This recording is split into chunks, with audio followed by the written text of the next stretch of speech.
Hello everyone, welcome to CBSE Booster. This is Nida Khan, your own teacher and mentor. So हम अपना chapter how do organisms reproduce कर रहे थे, जिसमें हमने सारा अपना बेसिक क्लियर कर लिया है अच्छे से, और हमने समझ लिया टाइप्स ऑफ रिप्रोडक्शन कौन से हैं, उनके क्या बेसिक कैरेक्टरिस्टिक हैं. अब हमें उसमें सबसे पहले एसेक्सुअल रिप्रोडक्शन के टाइप समझने हैं, जैसा कि थंबनेल में आपने देखा है. सो विदाउट वेस्टिंग टाइम हम स्टार्ट करते हैं टाइप्स ऑफ एसेक्सुअल रिप्रोडक्शन. ठीक है, अच्छे से हम इसको बहुत जल्दी से डिटेल्ड वे में शॉर्ट में क्लियर करेंगे. समझने के लिए वीडियो में बने रहिए. ठीक है, it will take few minutes to understand the topic in detail. So let's start. Asexual reproduction क्या होता है बता दिया है मैंने लास्ट वीडियो में, जिसने नहीं देखी है वो देख ले. ठीक है, क्या उसके कैरेक्टरिस्टिक होते हैं.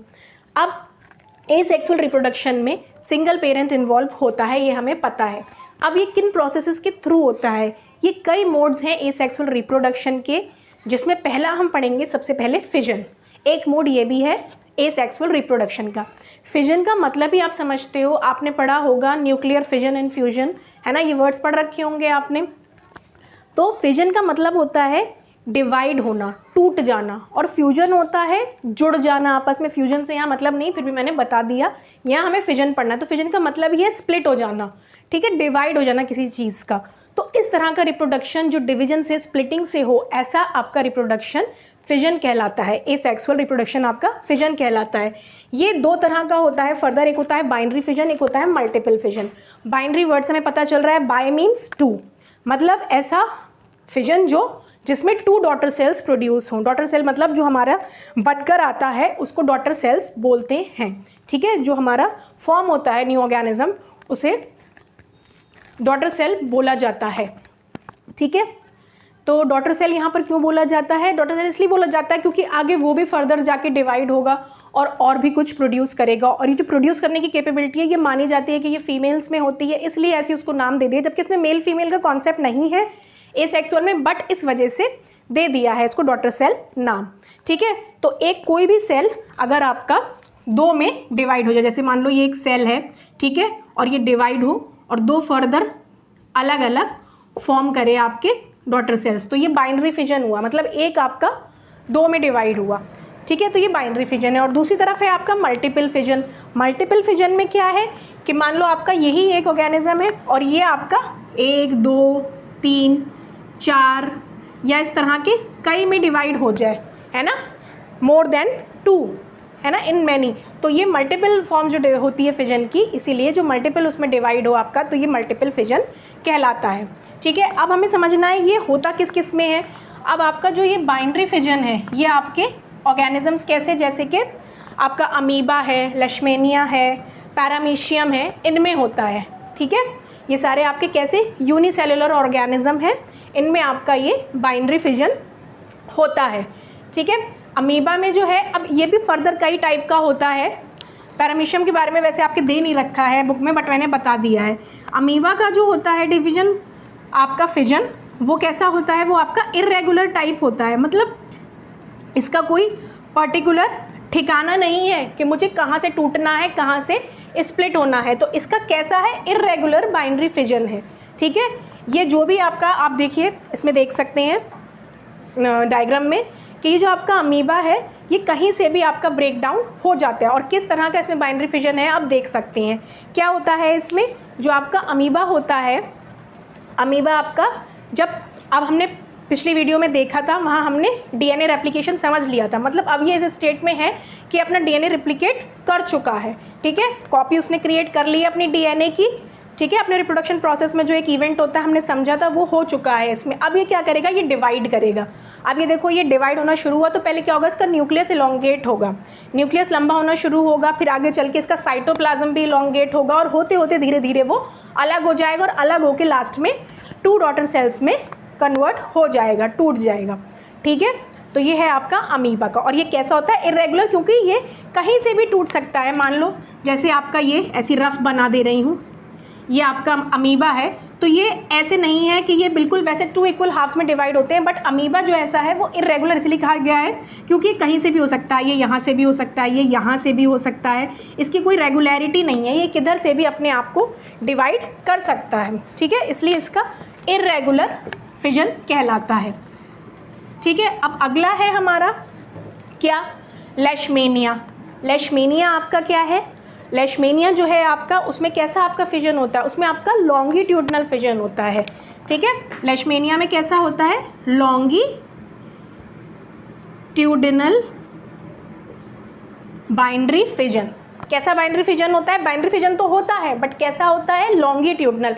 लॉन्ग से ही समझ लो, लॉन्ग मतलब लंबा, मतलब लंबाई में। जैसे मान लो ऐसे करके कोई चीज़ है तो ये आपकी ऐसे करके ब्रेक हो रही है, ठीक है, लंबाई में, तो ये आपकी लॉन्गिट्यूडनल कहलाएगी। तो ये लेशमेनिया का आप सॉरी डायग्राम देख सकते हो, ठीक है। इसमें क्या आ रहा है, फोटो से आप देख सकते हो कैसे हो रहा है, ये लॉन्गिट्यूडनल वे में डिवाइड हो रहा है, ठीक है। बीच में से अलग हुआ, ऐसी स्प्लिट होते होते इसके साथ साथ जो इसकी ये आप थ्रेड लाइक स्ट्रक्चर देख रहे हो, ये भी इसके साथ साथ फॉर्म होता रहता है, और वो जब डिवाइड होता है तो वो अलग हो जाता है और वो वाला अलग हो जाता है।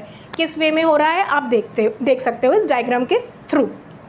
ये हो गया आपका किसका, लेशमेनिया का। एल से याद रखो, एल से लेशमेनिया, एल से लॉन्गिट्यूडनल, ठीक है। एल लंबाई में होता है। पैरामीशियम आपके में गिवन नहीं है वैसे, लेकिन वैसे ही आप समझ लो, इसमें ट्रांसवर्स होता है, मतलब काट दो एक तरीके से बीच में। पैरामीशियम होता है वो आपने देखा होगा, चप्पल के जैसा स्ट्रक्चर होता है उसका, तो वो आपको ऐसे बीच में से कट करके डिवाइड हो गया, तो वो आपका ट्रांसवर्स बाइंड्री फिजन कहलाता है, ठीक है। ये लंबाई में था और वो ऐसे में है ना, तो ये आपका किस में होता है, पैरामीशियम में होता है। फिर है आपका multiple fission. Multiple fission word आप बता दिया मैंने। मल्टीपल फिजन आपका क्या होता है, मल्टीपल में डिवाइड होना, दो में नहीं, दो से ज़्यादा डॉटर सेल्स में डिवाइड होना वगैरह में होता है। यीस्ट वगैरह फिजन आपका एक कोई सेल है, प्लाज्मोडियम। प्लाज्मोडियम क्या होता है आपका, मलेरिया होता है आपका, मलेरिया जो फीवर आ जाता है ना, फीमेल एनोफिलीज मॉस्किटो सोचोगे आप, बट वो कैरियर है, वो कैरी करती है उसको, ठीक है, उसके क्या कहते हैं इसको, प्लाज्मोडियम को। मगर ये जो करने वाला कॉजिंग एजेंट जो है वो कौन है, प्लाज्मोडियम है। तो प्लाज्मोडियम में इसीलिए क्या, वो उसको लेकर टहल रही है और आपके अंदर बस इंसर्ट कर दे रही है, उसका इतना काम है, कैरियर का काम है उसका, मेन है ये जड़ फसाद की सारी, ठीक है। तो ये करता है, और इसमें देखो इतना मल्टीपल फिजन होता है, इतनी तेज़ी से ये डिवाइड होता है। जब इतनी तेज़ी से डिवाइड होता है तभी तो इतना भयंकर बुखार होता है वो, क्यों, उसमें एक से एक के बाद दूसरा सेल, तीसरा सेल बनते चले जाते हैं, हमारी बॉडी पूरी तरह से इन्फेक्टेड हो जाती है, ठीक है। तो उसमें कैसा होता है, मल्टीपल तरीके से डिवीजन होता है। अब आप इसमें डायग्राम के थ्रू समझ लो कि ये एक था आपका सेल, इसमें न्यूक्लियस था, अब ये देखो डिवाइड होकर इसमें कितने सेल्स क्रिएट हो गए, और फिर फाइनली जब उनका जगह एक भर जाती है, फंस जाते हैं वो, तो फिर वो रप्चर आउट हो जाते हैं और बाहर निकल जाते हैं, ठीक है। ये था आपका क्या, फिजन। समझ में आ गया अच्छे से। अब हम अपना next mode of asexual reproduction देखते हैं। अब हमने समझ लिया फिजन कैसे होता है, कैसे ऑर्गेनिज्म में होता है, यूनिसेलुलर ऑर्गेनिज्म में होता है, कितने टाइप का होता है ना, और वो फर्दर क्या क्या होता है। जैसे मल्टीपल होता है, बाइनरी होता है, बाइनरी भी हमारा फर्दर डिवाइड होता है, अमीबा में रेगुलर होता है, लेशमेनिया में लॉन्गिट्यूडनल होता है, पैरामीशियम में ट्रांसवर्स होता है, और मल्टीपल फिजन हमारा प्लाज्मोडियम जो मलेरियल पैरासाइट होता है वो इसका एग्जाम्पल है। अब हम नेक्स्ट अपना पढ़ेंगे कौन सा मोड ऑफ रिप्रोडक्शन एसेक्सुअल का, हमारा बडिंग, ठीक है। बडिंग वर्ड से समझो, बडिंग बना है बर्ड से, BOD बर्ड होती है। तो इसमें क्या होता है, हमारे जो ऑर्गेनिज्म होता है, जो हमारा पेरेंट ऑर्गेनिज्म होता है, उस पर एक छोटी सी बर्ड अराइज करती है उसकी बॉडी के किसी भी पार्ट में, ठीक है, एक बर्ड जैसी आ जाती है। यहाँ आप पिक्चर के थ्रू देख सकते हो, ये पिक्चर आ रही है, इसका एग्जाम्पल क्या है, इसका एग्जाम्पल है हाइड्रा। पहले हम समझते हैं बर्डिंग होता क्या है। Small bud from the parent's body. Budding में क्या होता है कि स्मॉल बर्ड पेरेंट की बॉडी पे आ जाती है, ये ग्रो आउट करती है ना, निकल आई, और फिर क्या करती है, ग्रो आउट करते करते ये पूरी बड़ी हो जाती है और बिल्कुल अपने पेरेंट, जो उसका पेरेंट ऑर्गेनिज्म होता है, उस जैसी ही बन जाती है। और जब वो पूरी मैच्योर हो जाती है तो वो डिटैच कर जाती है, किससे, पेरेंट की बॉडी से, और सेपरेट आउट होके अपने आप में एक नया अलग इंडिविजुअल बन जाती है। आप इसको देख सकते हो, ये हाइड्रा का डायग्राम है, इसमें कैसे हो रहा है, साइड में देखो नीचे आपकी एक टाइनी बर्ड सी है, ये आपके धीरे धीरे ग्रो होगी और एक इंडिविजुअल हाइड्रा की तरह बन जाएगी और सेपरेट आउट हो जाएगी अपने पेरेंट सेल से। तो इसको कहते हैं बर्डिंग। बर्ड के थ्रू मतलब रिप्रोड्यूस होना, इसीलिए इसे बर्डिंग कहा जाता है। फिर है आपका next mode of reproduction, fragmentation, ठीक है। फ्रेगमेंटेशन का मतलब ही क्या है, फ्रेगमेंट क्या होते हैं, टुकड़े कहते हैं, फ्रेगमेंट्स पीसेस, टुकड़ों को फ्रेगमेंट कहा जाता है। मतलब किसी भी ऑर्गेनिज्म का टूट जाना टुकड़ों में, है ना, बिखर जाना कहते हैं ना, बिखर गए टूट के, ठीक है, तो ये फ्रेगमेंटेशन कहलाता है, ठीक है। Into pieces, the process in which an organism gets fragmented into smaller pieces, ऐसा प्रोसेस जिसमें एक ऑर्गेनिज्म आपका छोटे छोटे पीसेस में टूट जाए, है ना, इनटू स्मॉलर पीसेस, और वो हर पीस जो हो वो आगे ग्रो करके एक इंडिविजुअल ऑर्गेनिज्म बन जाए। जैसे कि आपका स्पायरोगिरा, ठीक है, स्पायरोगिरा में आपका ऐसे ही होता है, आप पिक्चर में देख सकते हो, ये एक सिंगल था, जब ये पूरा मैच्योर हो गया तो इसके अंदर ये कैपेबिलिटी आ गई अपने आप को रिप्रोड्यूस कर पाए, किस प्रोसेस के थ्रू, फ्रेगमेंटेशन के थ्रू, और उसके थ्रू इसने क्या करा, अपने आप को फ्रेगमेंट करके अलग अलग पीसेस में डिवाइड कर लिया। फिर वो फर्दर जब मैच्योर हुए तो उनके अंदर भी कैपेबिलिटी आ गई सेल डिवीजन करने की, और उन्होंने आगे और अपनी इंडिविजुअल फ्रेगमेंटेशन के थ्रू फॉर्म करी, ठीक है। ये आपके कैसे होते हैं वो हमने पढ़ा था, वो यूनिसेलुलर में होता है, और ये आपका बडिंग वगैरह ये आपका फ्रेगमेंटेशन मल्टी सेलुलर में होता है। फ्रेगमेंटेशन आपका कैसा, मल्टी सेलुलर में होता है, बट फिर भी वो बहुत सिंपल ऑर्गेनिजम्स में होता है। मल्टी सेलुलर में जो आपके कॉम्प्लेक्स ऑर्गेनिजम्स हैं उनमें ये पॉसिबल नहीं है, वो किसी एक सेल पे डिपेंड नहीं है, एक बहुत बड़ा ऑर्गेनाइजेशन होता है, सेल से टिश्यू बनते हैं, टिश्यू से आपका ऑर्गन बनता है, ऑर्गन से ऑर्गन सिस्टम बनता है, तो वो कॉम्प्लेक्स स्ट्रक्चर कहलाता है। उन ऑर्गेनिजम्स के लिए नहीं है, सिंपल वाले मल्टी सेलुलर ऑर्गेनिज्म जो है उनके लिए फ्रेगमेंटेशन है, ठीक है। चलो ये हुआ, अब हम चलते हैं नेक्स्ट। तो अभी हमारा नेक्स्ट है क्या, रीजेनरेशन। री वर्ड हमेशा बताया है, री मतलब दोबारा होना, है ना, जैसे रिप्रोडक्शन हमने पढ़ा तो री का मतलब बताया था दोबारा प्रोड्यूस होना, तो री तो जहाँ लग गया मतलब दोबारा होना। तो यहाँ रीजेनरेशन क्या है, आपने देखा होगा कुछ ऐसे ऑर्गेनिज्म होते हैं, आपके घर में लिजर्ड होगी, आपने देखा होगा कभी कभार उनकी दुम जो होती है, टेल, वो कट जाती है ना, कटी हुई होती है, फिर अब ज़रूरी नहीं आपको याद रहे हाँ ये वही वाली लिजर्ड है, बट उनके अंदर कैपेबिलिटी होती है कि वो अब अपनी उस टेल को रीग्रो कर पाएँ। अब मैं ये तो नहीं कहूँगी, याद तो नहीं रहेगा कौन सी लिजर्ड थी, हाँ उस दिन उसकी टेल नहीं थी, आज है, बट होता है ऐसा कि उनकी टेल में कुछ ऐसी कैपेबिलिटी है उनके सेल्स में डिवाइड होने की कि वो रीजेनरेट कर पाएँ अपने उस पर्टिकुलर पार्ट को, ठीक है। तो कुछ ऐसे आपके जो ये ऑर्गेनिजम्स होते हैं ये रीजेनरेशन शो करते हैं। तो मेनली रीजेनरेशन किस लिए होता है, जो भी आपका लॉस्ट पार्ट है, ठीक है, बॉडी का, उसको आप रीग्रो कर पाओ। कई बार आपने देखा होगा आपकी स्टार फिश होती है, स्टार फिश का मान लो एक हाथ टूट गया, ठीक है, एक हैंड टूट गया, वो उसके अंदर कैपेबिलिटी है कि वो उसको रीग्रो कर पाए, रीगेन कर पाए अपने उस लॉस्ट पार्ट को, ठीक है। तो ये रीजनरेशन कहलाता है। बट क्या हुआ, अब भाई ऑर्गेनिजम्स ने सोचा लाओ इस बात का कुछ फ़ायदा उठा लिया जाए, है ना, जब हमारे अंदर ये एबिलिटी है, हम ऐसा कर सकते हैं, तो हम क्यों ना करें, हम लेकर अपना पूरा एक ऑर्गेनिज्म ना बना लें, है ना। अब उसने क्या करा, अपने अंदर ये कैपेबिलिटी का फ़ायदा उठा के, एग्जाम्पल हम यहाँ लेंगे किसका, प्लेनेरिया का, ठीक है, ये एक सिंपल सा मल्टी सेलुलर ऑर्गेनिज्म है। इसने क्या किया, आप देख सकते हो इसको पिक्चर के थ्रू कि यहाँ पर ये डायग्राम आ रहा है, इसमें एक सिंगल प्लेनेरिया है, ये अलग अलग आपके, इसमें मान लो इसका कोई पार्ट लॉस हो गया, जैसे इसका हेड है, नीचे का पार्ट चला गया मान लो, तो वो धीरे धीरे आप आगे देखोगे कि वो हेड से उसने अपने लॉस पार्ट को रीगेन करना था, उसके अंदर तो ये कैपेबिलिटी है ना, कि वो रीगेन करे, वो रीगेन कर रहा था बेचारा, बट क्या हुआ, रीगेन करते करते अपने आप में ही वो हेड के थ्रू नीचे वाला पोर्शन उसने ग्रो कर लिया और वो एक नया प्लेनेरिया बन गया। मिडिल वाला अलग हुआ, तो मिडिल वाला आपका जो है उसने धीरे धीरे अपने ऊपर नीचे के पार्ट ग्रो करे और वो भी एक इंडिविजुअल बन गया, और फिर नीचे टेल वाले पार्ट ने ये ऊपर वाला अपना रीजेनरेशन के थ्रू ग्रो करा, तो वो भी एक पूरा प्लेनेरिया बन गया। अरे तो इससे तो फ़ायदा हो गया, इससे क्या फ़ायदा हो गया कि आपके इंडिविजुअल प्लेनेरिया इसके थ्रू फॉर्म हो गए, ठीक है। तो ये आपका क्या था, ये था आपका रीजेनरेशन, है ना। इससे अलग अलग आपको ऑर्गेनिजम्स मिल गए, किसकी हेल्प से, रीजेनरेशन की हेल्प से। बट इसकी कंडीशन ये है कि आपका क्या होना चाहिए, आपका उस सेल में कैपेबिलिटी होना चाहिए रीजेनरेट होने की। सारे सेल्स जो हैं वो इस कैपेबल नहीं होते हैं कि वो रीजेनरेट कर पाएँ, ठीक है। अब ऐसा नहीं है मान लो दुम रह गई, पूरी ऊपर की छिपकली उड़ गई, है ना, तो दुम के अंदर बाकी की कैपेबिलिटी है कि ला मैं पूरी छिपकली बना दूँ, पूरी लिजर्ड तैयार कर दूँ, तो ऐसा नहीं हो पाएगा, है ना। तो ये बात याद रखनी है, कंडीशन है कि उसके अंदर कैपेबिलिटी होना चाहिए, उस पर्टिकुलर जगह ऐसे रीजेनरेटिव सेल्स होना चाहिए, तब ये हो पाएगा, ठीक है। ये हो गया आपका। अब नेक्स्ट क्या है हमारा, नेक्स्ट है हमारा स्पोर फॉर्मेशन। अगला हमारा मोड क्या है रिप्रोडक्शन का, स्पोर फॉर्मेशन। स्पोर फॉर्मेशन में क्या होना है आपका, वर्ड से पता चल रहा है हमें, स्पोर, है ना, स्पोर फॉर्म होंगे। क्या होगा, पेरेंट सेल जो पेरेंट प्लांट होगा वो क्या करेगा आपका, वो प्रोड्यूस करेगा थाउजेंड्स ऑफ टाइनी स्पोर्स, छोटे छोटे स्पोर्स प्रोड्यूस करेगा। कौन, पेरेंट। ठीक है, अब जब वो ये आपके स्पोर्स प्रोड्यूस करेगा तो ये स्पोर्स जो होंगे फर्दर आपके ग्रो करेंगे और न्यू प्लांट को प्रोड्यूस कर देंगे।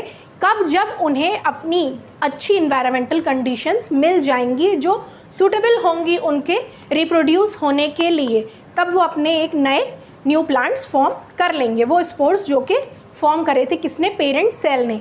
इसका एग्जाम्पल क्या है, इसका एग्जाम्पल है आपका राइजोपस। ठीक है, अब आपने देखा होगा ब्रेड होती है, ब्रेड में आपके क्या होता है, फंगस वगैरह लग जाता है, कहते नहीं है, देखी है आपने, फफूंदी लग जाती है। कभी कभार आपकी नज़र गई हो, अगर ग्रीन ग्रीन कलर की, ब्लैक ब्लैक ऐसा हो जाता है ब्रेड, कई दिन रखा रहे, पुरानी हो जाए, है ना, जो स्लाइस होता है ब्रेड का उस पर ऐसा हो जाता है, इसीलिए इसको ब्रेड मोल्ड भी कहते हैं। तो वो क्या होता है, वो यही होता है आपका, उस पर जो फंगस लग जाता है ये आपका क्या है, इसलिए प्लनेरिया हमारा फंजाई है, हमें ये पता चल गया। ठीक है, फफूंद जिसको कहते हैं, फंजाई से बिलोंग करता है ये, और इससे क्या होता है आपका ये ब्लैक, और वो इसी की वजह से हो जाता है, वहाँ राइजोपस फॉर्म हो जाता है। अब इस राइजोपस को माइक्रोस्कोप के थ्रू जब देखा जाएगा इस ब्रेड पे, तो इसका स्ट्रक्चर कैसा होता है, ऐसा होता है जैसा कि आपको यहाँ पिक्चर में दिख रहा है। ये है आपका प्रॉपर क्या, राइजोपस। ठीक है, इसके जो ये डंडे टाइप हैं ये फिलामेंट्स हैं, और ये ऊपर गोल गोल बल्ब जैसे जो हैं आपके, ये क्या है आपके, ये आपके स्पोरेंजिया हैं। ठीक है, स्पोरेंजिया हैं, और इन स्पोरेंजिया के अंदर ही हमारी रिप्रोडक्टिव यूनिट्स जो केपेबल है रिप्रोडक्शन करने की, कौन, स्पोर्स, वो प्रेजेंट हैं। ठीक है, क्या प्रेजेंट हैं आपके, स्पोर्स प्रेजेंट है स्पोरेंजिया के अंदर, या ये इसकी फिलामेंट्स हैं और नीचे ये सब रूट्स हैं आपके। ठीक है, तो ये इसका पूरा स्ट्रक्चर है जो माइक्रोस्कोप के थ्रू हमें दिखता है जब हम इसे देखते हैं। तो ये राइजोपस है आपका। फिर ये क्या होता है, यही स्पोर्स ही जब आपका स्पोरेंजिया बर्स्ट आउट करता है तो ये स्पोर्स आपके जो हैं ये बाहर निकल जाते हैं, कहीं भी गिरते हैं ये आगे सॉइल में या कुछ, फिर जैसे जैसे इन्हें अच्छा एनवायरमेंटल कंडीशन सूटेबल मिलती रहती हैं तो ये भी रीग्रो कर जाते हैं और ये नया राइजोपस प्लांट बना लेते हैं। ठीक है, समझ में आया। तो ये था आपका रीजनरेशन एंड स्पोर फॉर्मेशन। अब हम करते हैं क्या, लास्ट अपना mode of asexual reproduction, vegetative propagation. अब लास्ट है हमारा वेजिटेटिव प्रोपेगेशन। वेजिटेटिव वर्ड से हमें पता चल रहा है क्या, देखो आपने प्लांट के बारे में पढ़ रखा है, काफ़ी छोटी क्लास से पढ़ते आ रहे हो। पार्ट्स ऑफ प्लांट होते हैं, आपका ऊपर शूट होता है, नीचे रूट होता है। शूट में आपके क्या क्या, स्टेम, लीव्स, फ्लावर, फ्रूट्स, ये सब होते हैं, है ना, और ये आपका नीचे रूट होता है। और इसमें जो आपका फ्लावर होता है ये आपका रिप्रोडक्शन के लिए रिस्पॉन्सिबल होता है, स्पेशली क्या, सेक्सुअल रिप्रोडक्शन के लिए। ठीक है, बट बाकी पार्ट्स जो बचे आपका स्टेम, लीव्स, रूट्स, ये सब आपके क्या होते हैं, ये सब इन्वॉल्व नहीं होते हैं किसमें, रिप्रोडक्शन में, उसके लिए रिस्पॉन्सिबल नहीं होते हैं। इसलिए फ्लावर को रिप्रोडक्टिव पार्ट कहा जाता है, और इन्हें जो रिप्रोडक्शन में इन्वॉल्व नहीं होते हैं इन्हें वेजिटेटिव पार्ट कहा जाता है। क्या कहा जाता है, वेजिटेटिव पार्ट। ठीक है, क्योंकि ये रिप्रोडक्शन के लिए रिस्पॉन्सिबल नहीं है। तो इसमें क्या होता है, वेजिटेटिव प्रोपेगेशन में आपका जो रिप्रोडक्शन होता है वो इन्हीं वेजिटेटिव पार्ट्स के थ्रू होता है।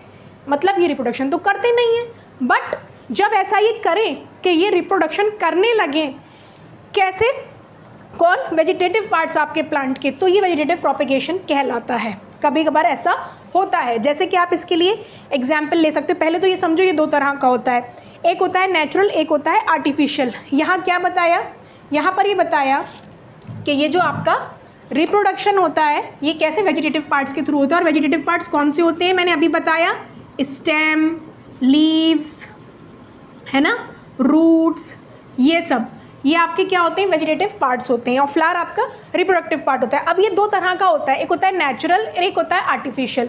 नेचुरल वर्ड से हमें पता चल रहा है ऑब्वियसली जो नेचुरली हो जाए, जिसमें हमें कुछ खास करना ना पड़े, जो नेचर की तरफ से हो, तो वो होगा आपका नेचुरल। जैसे कि आप देखते होगे कि आपका पोटैटो होता है ना, पिक्चर के थ्रू समझ सकते हो। इसमें छोटे छोटे बर्ड्स जैसे ग्रो हो जाते हैं, है ना, ट्यूबर्स टाइप जिनको कहा जाता है। फिर ये क्या होते हैं, ये फर्दर ग्रो करते रहते हैं, करते करते करते ये क्या होता है, नया प्लांट क्रिएट हो जाता है आपका अलग से। तो क्या हुआ, रिप्रोड्यूस हो गया ये नेचुरल वे में, उसी के थ्रू, बर्ड्स के थ्रू। ठीक है, पोटैटो में, तो ये आपका नेचुरल में आ गया। इसी तरीके से आपने देखा होगा ब्रायोफाइलम प्लांट होता है, पिक्चर में आप देख सकते हो। ब्रायोफाइलम प्लांट जो है आपका, उसमें भी क्या होता है, उसकी जो बाउंड्रीज होती हैं ना साइड में, एजेस पे साइड्स में उसके नॉचेस टाइप होते हैं ऐसे, ठीक है। उन नॉचेस में आपके क्या होती हैं, बर्ड्स ग्रो कर जाती हैं ऐसे ही जो बर्ड ग्रो करती हैं ये फर्दर आगे गिर गई या कुछ हुई, उनको अच्छी कंडीशन सूटेबल एनवायरनमेंट मिला तो ये भी फर्दर और नया प्लांट क्रिएट कर देती हैं। तो ये सब कैसे हो रहा है, नेचुरली हो रहा है, इसमें कुछ करना नहीं पड़ रहा है। तो ये सब आपके किसके एग्जाम्पल हैं, नेचुरल वेजिटेटिव प्रोपेगेशन के। कौन कौन, आपका जैसे पोटैटो का एग्जाम्पल था, और आपका क्या, आपका ब्रायोफाइलम है ना ये। उसके बाद आर्टिफिशियल में आपके क्या होगा, आर्टिफिशियल में आपका नाम ही पता है, हमें सुन रहे हैं हम, आर्टिफिशियल मतलब आर्टिफिशियल वे में जिसमें ह्यूमन इन्वॉल्वमेंट हो, है ना। तो ह्यूमंस के थ्रू जो होगा तो वो आपका आर्टिफिशियल वेजिटेटिव प्रोपेगेशन कहलाएगा। अब ह्यूमंस के थ्रू कैसे हो सकता है, ह्यूमंस के थ्रू होने के लिए बहुत प्रोसेस हैं। जैसे ली हमने किसी प्लांट की कटिंग कर दी, ठीक है, कोई पार्ट लिया प्लांट का, स्टेम लिया या कुछ लिया, उसको कट किया और उसको सॉइल में, ठीक है, डाल दिया, बो दिया गया उसको, है ना। तो ये आपका क्या हुआ, क्या कहते हैं, कटिंग के थ्रू। फिर ये क्या होगा, उसमें वो नया प्लांट बन जाएगा। तो ये प्रोसेस आपका कटिंग कहलाता है। इसके अलावा, कटिंग के अलावा लेयरिंग के थ्रू भी होता है। किसके थ्रू होता है, लेयरिंग। लेयरिंग में क्या होता है, मान लो कोई प्लांट है, ठीक है, कोई प्लांट है आपका, उस प्लांट को आपने क्या करा, वो ऐसे ही है, उसकी कोई ब्रांच निकली हुई है, उसकी ब्रांच को लिया आपने और लेकर इमर्स कर दिया सॉइल में, है ना। फिर वहाँ पे भी वो एक फर्दर क्या हो जाएगा, उसकी लेयर मतलब ऐसे बना दी ना उसकी, उस ब्रांच की उसकी लेयरिंग कर दी, फिर वो फर्दर एक नया प्लांट बन जाएगा, तो इसे लेयरिंग बोलेंगे। इसके थ्रू भी होता है, ठीक है। फिर होता है आपका क्या, ग्राफ्टिंग, ठीक है। ग्राफ्टिंग में क्या करा जाता है, दो अलग अलग तरह के प्लांट्स को लिया जाता है, ठीक है। उनके दो डिफरेंट पार्ट होते हैं, एक शियॉन होता है, एक स्टॉक होता है, उसका शियॉन और उसका स्टॉक को मिलाया जाता है आपस में, और फिर उसको आपको मिलाकर सॉइल में इमर्स करा जाता है, फिर वो नया प्लांट बन जाता है। तो ये ग्राफ्टिंग कहलाता है, ठीक है। उसके बाद आपका एक है, उसमें एनसीईआरटी में दे रखा है, वही जो आपका बॉक्स है, उसमें क्या, टिश्यू कल्चर। क्या है, टिश्यू कल्चर।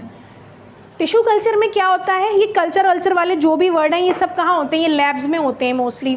तो इसमें क्या होता है ना कि टिश्यू लेते हैं हम किसी प्लांट का, टिश्यू तो आपको पता ही है, सेल्स जब मिलते हैं तो टिश्यू फॉर्म करते हैं ना। तो ग्रुप ऑफ सेल आपका क्या हो गया, टिश्यू। आपने किसी प्लांट का टिश्यू लिया, उस टिश्यू को आपने टेस्ट ट्यूब में इमर्स कर दिया। एक वहाँ मीडियम होगा, वो ऐसा मीडियम होगा जेल टाइप, उसमें आपके न्यूट्रिएंट्स वगैरह होंगे अच्छे जो फेवरेबल हों किसी प्लांट को ग्रो करने के लिए, सब अच्छी अच्छी चीज़ें होंगी उसमें, मिनरल्स, न्यूट्रिएंट्स, ये सब।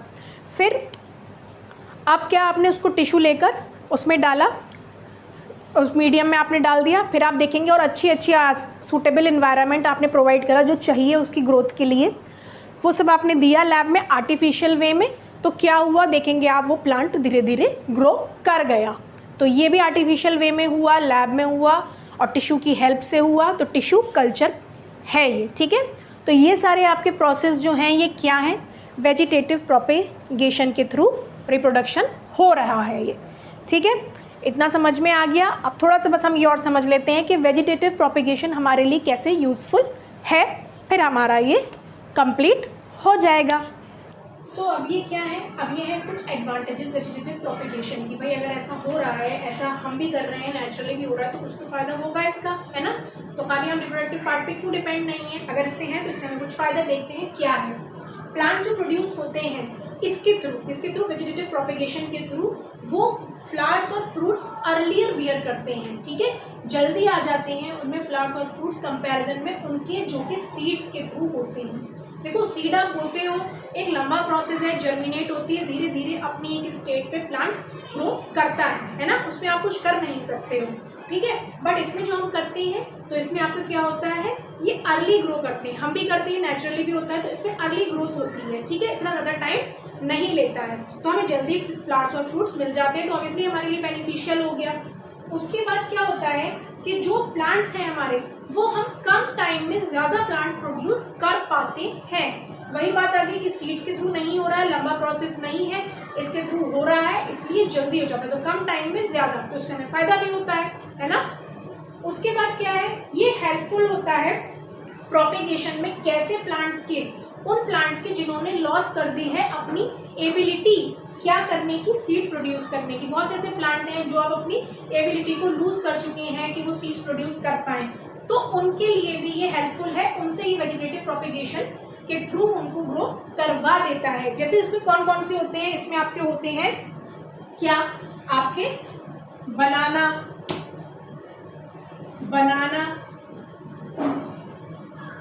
ऑरेंज, ये सब, ये अपनी एबिलिटी खो चुके हैं सीड्स प्रोड्यूस करने की, बट ये वेजिटेटिव प्रोपेगेशन के थ्रू ऐसा कर सकते हैं। उसके बाद प्लांट्स जो प्रोड्यूस होते हैं वो जेनेटिकली सिमिलर होते हैं अपने पेरेंट, ठीक है, अपने पेरेंट प्लांट के, उनका जीन्स वगैरह सब सेम ट्रांसफर होता है ना।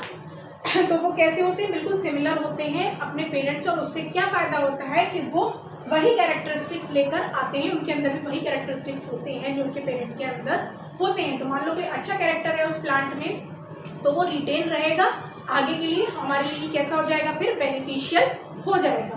तो ये सारी इसकी एडवांटेजेस हैं वेजिटेटिव प्रोपेगेशन की। आई होप आपको समझ में आ गई है। अभी हमारा ये सेक्सुअल रिप्रोडक्शन कंप्लीट हो गया है।